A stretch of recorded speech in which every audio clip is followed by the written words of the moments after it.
ನಮಸ್ಕಾರ ಸ್ನೇಹಿತರೆ, ಕರ್ನಾಟಕ ಮ್ಯಾಟರ್ಸ್ಗೆ ಮತ್ತೊಮ್ಮೆ ಸ್ವಾಗತ. ಸ್ನೇಹಿತರೆ, ನೆನಪಿದ್ಯಾ, ಕಳೆದ ವಿಡಿಯೋದಲ್ಲಿ ನಾವು ಚಿನ್ನದ ಬೆಲೆ ಇಳಿಕೆ ಕಾಣ್ತಿದೆ ಅಂತ ಹೇಳಿದ್ವಿ. ಆದರೆ ಈಗ ಇದು ಸಾಮಾನ್ಯ ಇಳಿಕೆಯಾಗಿ ಉಳಿದಿಲ್ಲ. ಆಕಾಶಕ್ಕೆ ಏರಿದವನು ಕೆಳಗೆ ಇಳಿಯಲೇಬೇಕು ಅನ್ನೋ ಹಾಗೆ ರಾಕೆಟ್ ಸ್ಪೀಡ್ನಲ್ಲಿ ಏರಿದ್ದ ಚಿನ್ನ ಮತ್ತು ಬೆಳ್ಳಿ ಈಗ ಏಕಾಏಕಿ ಕೆಳಗೆ ಬಿದ್ದಿದೆ.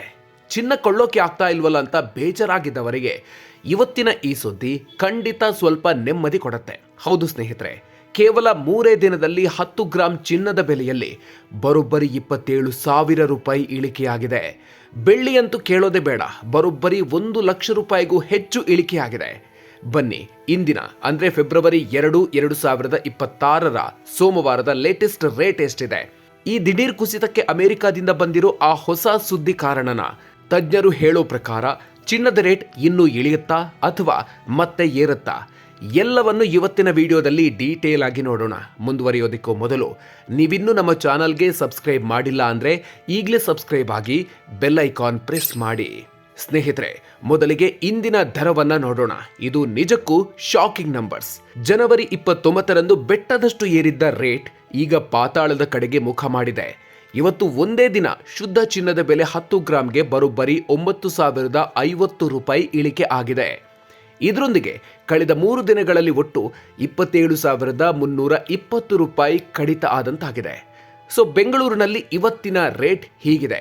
24 ಕ್ಯಾರೆಟ್ ಶುದ್ಧ ಚಿನ್ನದ ದರ 10 ಗ್ರಾಂಗೆ 1,51,530 ರೂಪಾಯಿ ಇದೆ. ಇನ್ನು 22 ಕ್ಯಾರೆಟ್ ಆಭರಣ ಚಿನ್ನದ ದರ 10 ಗ್ರಾಂಗೆ ಒಂದೇ ದಿನ 8,300 ರೂಪಾಯಿ ಇಳಿದು ಈಗ ಬೆಲೆ 1,38,900 ರೂಪಾಯಿಗೆ ತಲುಪಿದೆ. ಇನ್ನು ಬೆಳ್ಳಿ ವಿಷಯಕ್ಕೆ ಬಂದರೆ ಇದನ್ನ ಫ್ರೀ ಫಾಲ್ ಅಥವಾ ಮುಕ್ತ ಪತನ ಅಂತಾನೆ ಕರಿಬಹುದು. ಇವತ್ತು ಒಂದೇ ದಿನ ಕೆಜಿಗೆ 50,000 ರೂಪಾಯಿ ಇಳಿಕೆಯಾಗಿದೆ.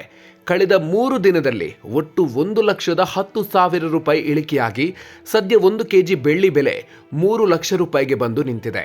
ನೆನಪಿಡಿ, 4 ದಿನದ ಹಿಂದೆ ಬೆಳ್ಳಿ ಬೆಲೆ ಬರೋಬ್ಬರಿ 4,10,000 ರೂಪಾಯಿಗೆ ತಲುಪಿತ್ತು.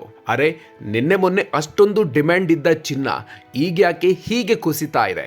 ಇದಕ್ಕೆ ಪ್ರಮುಖವಾಗಿ 3 ಕಾರಣಗಳಿದೆ. ಮೊದಲನೇ ಕಾರಣ ಅಮೆರಿಕಾದ ಕೆವಿನ್ ವಾರ್ಶ್ ಎಫೆಕ್ಟ್. ಸ್ನೇಹಿತರೆ, ನಾವು ಕಳೆದ ವಿಡಿಯೋದಲ್ಲೇ ಹೇಳಿದ್ವಿ, ಟ್ರಂಪ್ ಅವರು ಫೆಡರಲ್ ರಿಸರ್ವ್ಗೆ ಕೆವಿನ್ ವಾರ್ಶ್ ಅವರನ್ನ ತರ್ತಾ ಇದ್ದಾರೆ ಅಂತ. ಇವರು ಬಡ್ಡಿ ದರ ಇಳಿಸೋ ವಿಷಯದಲ್ಲಿ ತುಂಬಾ ಕಠಿಣ ವ್ಯಕ್ತಿ. ಇವರ ಹೆಸರು ಕೇಳಿದ ತಕ್ಷಣ ಡಾಲರ್ ಸ್ಟ್ರಾಂಗ್ ಆಯಿತು. ಯಾವಾಗ ಡಾಲರ್ ಸ್ಟ್ರಾಂಗ್ ಆಯಿತು, ಹೂಡಿಕೆದಾರರು ಚಿನ್ನವನ್ನ ಮಾರಿ ಡಾಲರ್ ಕಡೆಗೆ ಓಡಿದ್ರು. ಪರಿಣಾಮ ಚಿನ್ನದ ಬೆಲೆ ಇಳಿಕೆಯಾಯಿತು. ಎರಡನೇ ಕಾರಣ ಮಾರ್ಜಿನ್ ಮನಿ ಹೆಚ್ಚಳ. ಇದು ಸ್ವಲ್ಪ ಟೆಕ್ನಿಕಲ್ ವಿಷಯ.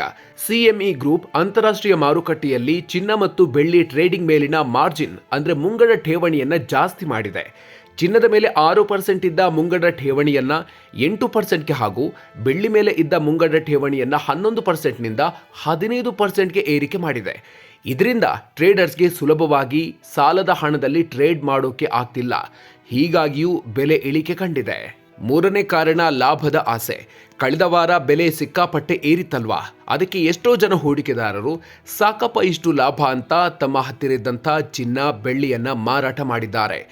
ಮಾರಾಟ ಜಾಸ್ತಿಯಾಗಿದ್ರಿಂದ ಬೆಲೆ ಆಟೋಮೆಟಿಕ್ ಆಗಿ ಕೆಳಗೆ ಬಂದಿದೆ. ಈಗ ಎಲ್ಲರ ಮನಸ್ಸಲ್ಲೂ ಇರೋ ಪ್ರಶ್ನೆ ಒಂದೇ, ರೇಟ್ ಇಳಿದಿದೆಯಲ್ಲ, ಈಗಲೇ ತಗೊಂಡು ಬಿಡ್ಲಾ ಅಥವಾ ಇನ್ನೂ ಕಡಿಮೆ ಆಗತ್ತಾ? ಇದಕ್ಕೆ ಆರ್ಥಿಕ ತಜ್ಞರು ಏನು ಹೇಳ್ತಾರೆ ಗೊತ್ತಾ? ಹುಷಾರು, ಈ ಇಳಿಕೆ ಕೇವಲ ತಾತ್ಕಾಲಿಕ ಅಷ್ಟೇ. ಲಾಂಗ್ ಟರ್ಮ್ನಲ್ಲಿ ಚಿನ್ನದ ಹವಾ ಕಮ್ಮಿ ಆಗಲ್ಲ ಅಂತಿದ್ದಾರೆ. ಶೇರ್ ಖಾನ್ನ ತಜ್ಞರಾದ ಪ್ರವೀಣ್ ಸಿಂಗ್ ಮತ್ತು ನುವಾಮಾದ ಅಭಿಲಾಷ್ ಅವರ ಪ್ರಕಾರ ಜಾಗತಿಕ ಯುದ್ಧ ಭೀತಿ, ಅಮೆರಿಕದ ಸಾಲದ ಸಮಸ್ಯೆ ಎಲ್ಲ ಇರೋದ್ರಿಂದ ಚಿನ್ನ ಮತ್ತೆ ಏರಿಕೆಯಾಗೋ ಸಾಧ್ಯತೆಯೇ ಹೆಚ್ಚಿದೆ. ಅವರ ಅಂದಾಜಿನ ಪ್ರಕಾರ 2026ನೇ ವರ್ಷದ ಅಂತ್ಯಕ್ಕೆ ಚಿನ್ನದ ಬೆಲೆ 10 ಗ್ರಾಂಗೆ 2 ಲಕ್ಷ ರೂಪಾಯಿ ದಾಟಬಹುದು. ಬೆಳ್ಳಿ ಬೆಲೆ ಕೆಜಿಗೆ 5 ಲಕ್ಷ ರೂಪಾಯಿ ಮುಟ್ಟಬಹುದು. ಹೀಗಾಗಿ ಈಗ ಮಾರುಕಟ್ಟೆ ಸ್ವಲ್ಪ ತಣ್ಣಗಾಗಿದೆ. ಆದರೆ ಏರಿಕೆಯ ಓಟ ಇನ್ನೂ ಮುಗಿದಿಲ್ಲ ಅನ್ನೋದು ಎಕ್ಸ್ಪರ್ಟ್ಗಳ ಮಾತು. ಬೆಲೆ ಸ್ವಲ್ಪ ಸ್ಟೇಬಲ್ ಆದಮೇಲೆ ಹಂತ ಹಂತವಾಗಿ ಖರೀದಿ ಮಾಡೋದು ಒಳ್ಳೆಯದು ಅನ್ನೋದು ಅವರ ಸಲಹೆ. ಸ್ನೇಹಿತರೆ, ಚಿನ್ನ ಬೆಳ್ಳಿ ಮಾರುಕಟ್ಟೆ ಅನ್ನೋದು ಈಗ ರೋಲರ್ ಕೋಸ್ಟರ್ ತರ ಆಗಿದೆ. ಒಂದು ದಿನ ಏರುತ್ತೆ, ಒಂದು ದಿನ ಇಳಿಯುತ್ತೆ. ನೀವೇನಾದ್ರೂ ದೀರ್ಘಾವಧಿಗೆ ಇನ್ವೆಸ್ಟ್ ಮಾಡಬೇಕು ಅನ್ಕೊಂಡಿದ್ರೆ ಇಳಿದಿರೋ ಬೆಲೆ ಒಂದು ಅವಕಾಶ ಆಗಬಹುದು. ಆದ್ರೆ ಆಭರಣಕ್ಕೆ ಮಾತ್ರ ತಗೊಳ್ತೀನಿ ಅನ್ನೋರು ಇನ್ನೂ 1-2 ದಿನ ಕಾದು ನೋಡೋದು ಉತ್ತಮ. ಈ ಬಗ್ಗೆ ನಿಮಗೇನನ್ಸುತ್ತೆ? ಚಿನ್ನ ಬೆಳ್ಳಿ ದರ ಇನ್ನೂ ಏರಿಕೆ ಆಗತ್ತಾ ಅಥವಾ ಖರೀದಿಸೋಕೆ ಬೆಲೆ ಇನ್ನೂ ಕಡಿಮೆ ಆಗಬೇಕಾ? ನಿಮ್ಮ ಅಭಿಪ್ರಾಯವನ್ನ ಕಾಮೆಂಟ್ ಮಾಡಿ ತಿಳಿಸಿ. ಈ ಮಾಹಿತಿ ಇಷ್ಟ ಆಗಿದ್ರೆ ಲೈಕ್ ಮಾಡಿ. ಚಿನ್ನ ತಗೋಬೇಕು ಅಂತಿರೋ ನಿಮ್ಮ ಫ್ರೆಂಡ್ಸ್ಗೆ ಈ ವಿಡಿಯೋ ಶೇರ್ ಮಾಡಿ. ಮುಂದಿನ ವಿಡಿಯೋದಲ್ಲಿ ಮತ್ತಷ್ಟು ಅಪ್ಡೇಟ್ ಜೊತೆಗೆ ಮತ್ತೆ ಸಿಗೋಣ.